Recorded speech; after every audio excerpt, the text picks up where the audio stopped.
కొత్తపల్లి ఉప్పాడ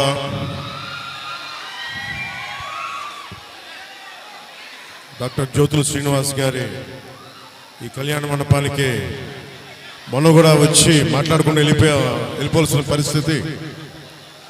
ఈరోజు మనస్ఫూర్తిగా చంద్రబాబు నాయుడు గారి పుట్టినరోజున ముఖ్యంగా తెలుగుదేశం నాయకులందరికీ, కార్యకర్తలకి, తెలుగు మహిళలకి, తెలుగుదేశం పార్టీ జాతీయ అధ్యక్షులు చంద్రబాబు నాయుడు గారి పుట్టినరోజుకి మనస్ఫూర్తిగా వారికి నా జన్మదిన శుభాకాంక్షలు తెలియజేసుకుంటా ఉన్నాను. వేదిక పైన ఉన్న తెలుగుదేశం నాయకులకి, పిఠాపురం నియోజకవర్గం నుంచి వచ్చిన కార్యకర్తలకి అందరికీ కూడా మనస్ఫూర్తిగా నా హృదయపూర్వక నమస్కారాలు. మనస్ఫూర్తిగా ఈ సమావేశానికి స్వాగతం పలుకుతా ఉన్నాను. మన ముఖ్యంగా వర్మ గారి అబ్బాయి గిరీష్ గారికి, ప్రజానాయకుడు, ప్రజల గుండెల్లో చిరస్థాయిగా కష్టం వచ్చినా ఇబ్బంది వచ్చినా ఎప్పుడు వెన్నంటి ఉండే వర్మ గారికి మనస్ఫూర్తిగా నా హృదయపూర్వక నమస్కారం. అలాగే జనసేన నాయకులు తుమ్మల బాబు గారికి, పిఠాపురం నాయకులు జ్యోతుల శ్రీనివాస్ గారికి, మర్రెడ్డి శ్రీనివాస్ గారికి, కాకినాడ పార్లమెంట్ అభ్యర్థిగా శ్రీ తంగెళ్ళ ఉదయ్ శ్రీనివాస్ గారికి మనస్ఫూర్తిగా హృదయపూర్వక నమస్కారం. నేను ఏదో ఒకసారి ఒక ఎన్నికల కోసం రాలేదు ఇక్కడికి.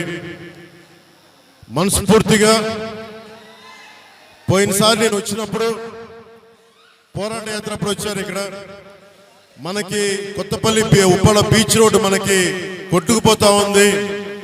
ఆ రోజున ఉప్పెన సినిమాలో ఇల్లు కూడా ఈ రోజున లేదు అన్న దృష్టికి తీసుకొస్తే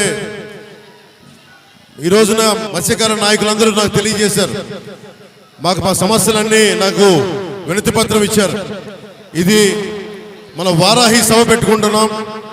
కొత్తపల్లి ఉప్పాడలో జనసేన, తెలుగుదేశం, భారతీయ జనతా పార్టీ ఉమ్మడి సభ పెట్టబోతున్నాం, కూటమి సభ పెట్టబోతున్నాం. ఆ కూటమి సభ రోజున ప్రత్యేకించి మన పిఠాపురంతో పాటు ప్రత్యేకించి మన కొత్తపల్లి ఉప్పాడ మనకి మత్స్యకారులు సైతం మన సమస్యలు, అలాగే మంచినీటి సమస్య, ఉపాధి అవకాశాలు, ఇవన్నీ కూడా ప్రత్యేకించి నేను మాట్లాడతాను.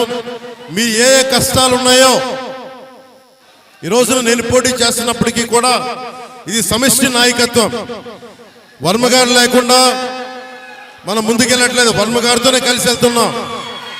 నేను పోటీ చేస్తున్నా, మేమిద్దరం కలిసి పోటీ చేస్తున్నట్టు చంద్రబాబు నాయుడు గారు కూడా చెప్పారు. 175 నియోజకవర్గాల్లో తెలుగుదేశం, 175 నియోజకవర్గాల్లో జనసేన, 175 నియోజకవర్గాల్లో భారతీయ జనతా పార్టీ. ఎందుకంటే ఒక నాయకత్వం, సమిష్టి నాయకత్వం ఆంధ్రప్రదేశ్ 5 కోట్ల ప్రజలకు కావాలి అని చాలా బలమైన ఆకాంక్షతోటి ఈ రోజున మీ ముందుకు వచ్చాం.